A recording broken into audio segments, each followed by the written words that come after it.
Sveiki visiem! Te ir ķiniešu valodas nodarbība numur 3. Tad izmantojot mūsu grāmatiņu Panda Chinese. Tātad tūlītās nošērošu ekrānu. Tad trešā nodarbība.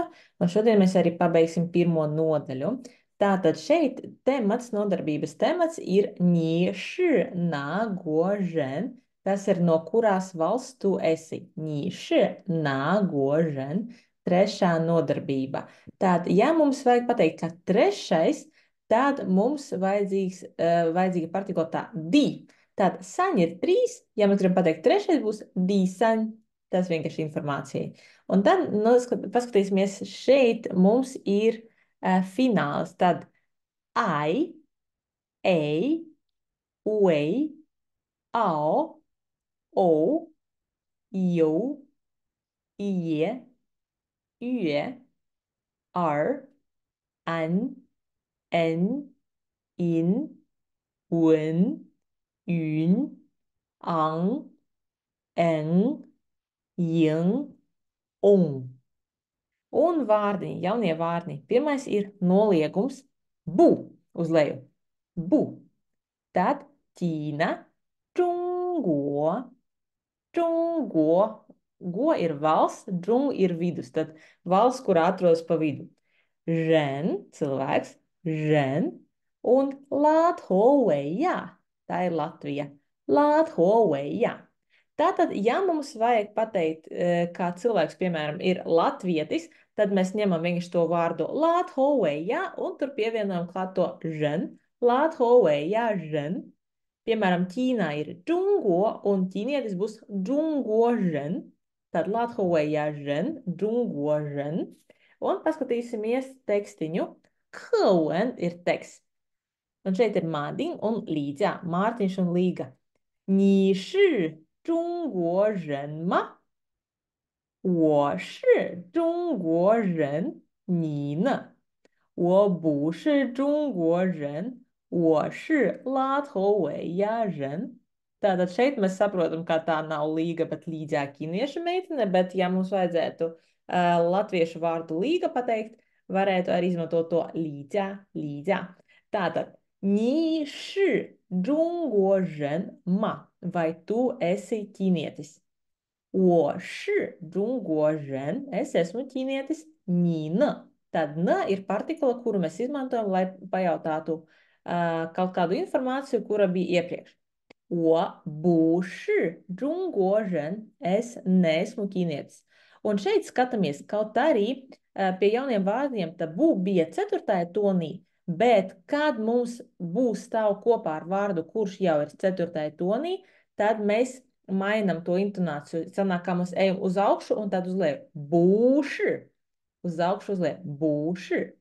Čungožen. Jo būtu būši ļoti grūti izrunāt. Tad būši. O būši čungožen. O ši Latvija ren. Es esmu no Latvijas. O ši Latvija ren. Vai es esmu latvietis.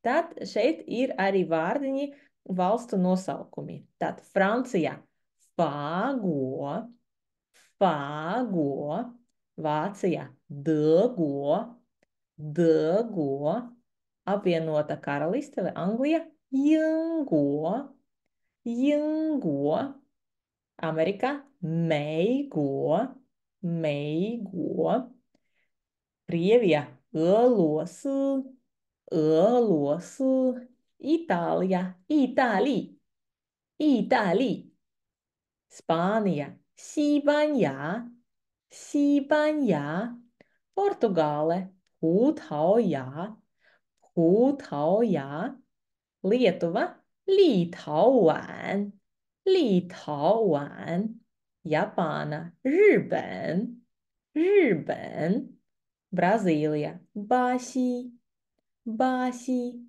Dienvidkoreja, Hango, Hango, Austrālija, Autālijā, Autālijā, Igaunija, Aišānijā, Aišānijā. Tad skatāmies toņu pozīcijas noteikumi. Toņu apzīmējums ķiniešu valodā liek virs patskaņiem, gluži kā garumzīmes. Ja tonis ir virs I burta, tam liek tikai toni, bet punktu neliek. Nu, tas ir, man liekas, loģiski. Piemēram, ni hao, jā, tad ni hao. Bet šeit hao ir divi burti. Tad mēs liekam toni uz tās burts, kur tiek izrunāts kā ar toni. Hao. Mēs nesakam hao, jā, hao. Tāpēc arī tonis ir virs a. Hao.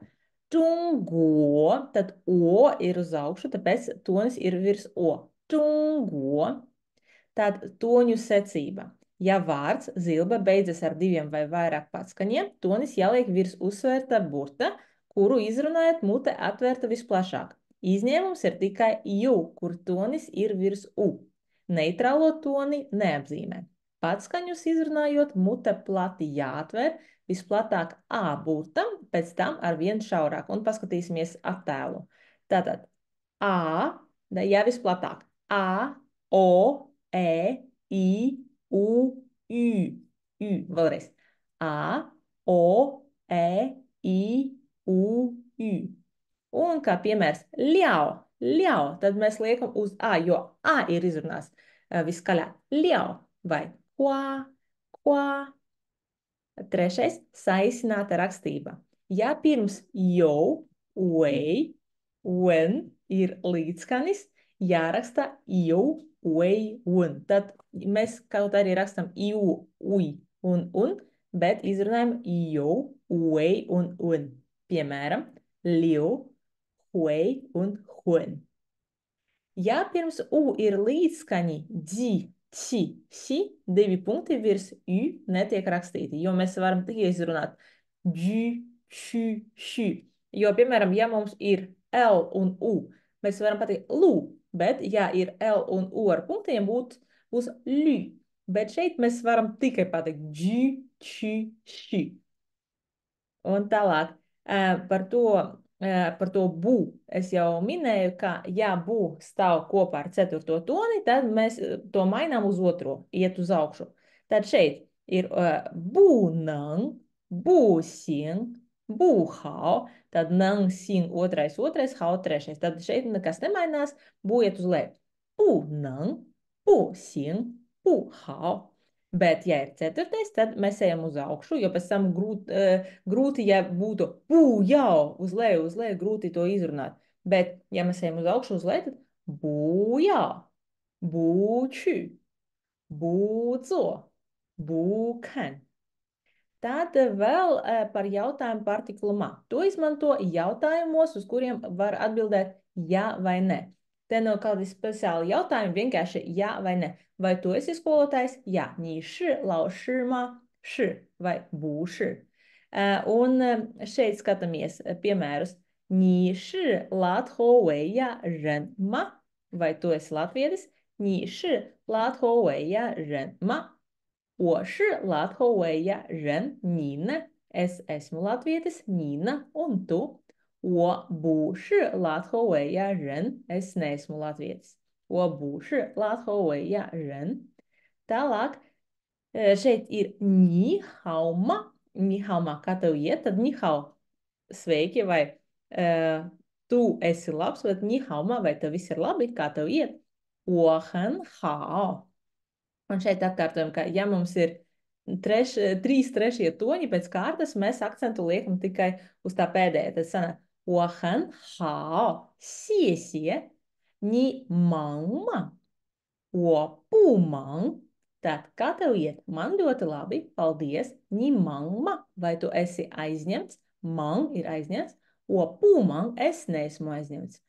Un tad šeit mums grāmatā aiz katras nodarbības ir arī hieroglifi. Tad, ja jums ir šī grāmata, jūs varat arī turpat rakstīt, varbūt ar zīmolīti varat rakstīt šeit iekšā, un pēc tam, paņemot kladi, arī kladē pamēģināt rakstīt hieroglifus. Šeit nedaudz informācijas par radikāļiem vai par atslēgām. Atslēga ir elements hieroglifā, kurš atbild par nozīmi vai ir kaut kā saistīts ar hieroglifa nozīmi. Tad vienā hieroglifā var būt tikai viena atslēga un vairākas grafēmas. Un šeit mēs paskatīsimies, mums ir divi. Cilvēks pa kreisi, un šeit Nī, tas ir tu, un men ir daudzskaitlis. Ja? Tad šeit visur tas cilvēks viņš pa kreisi stāv. Un ko, tas kvadrāts, tā ir mute.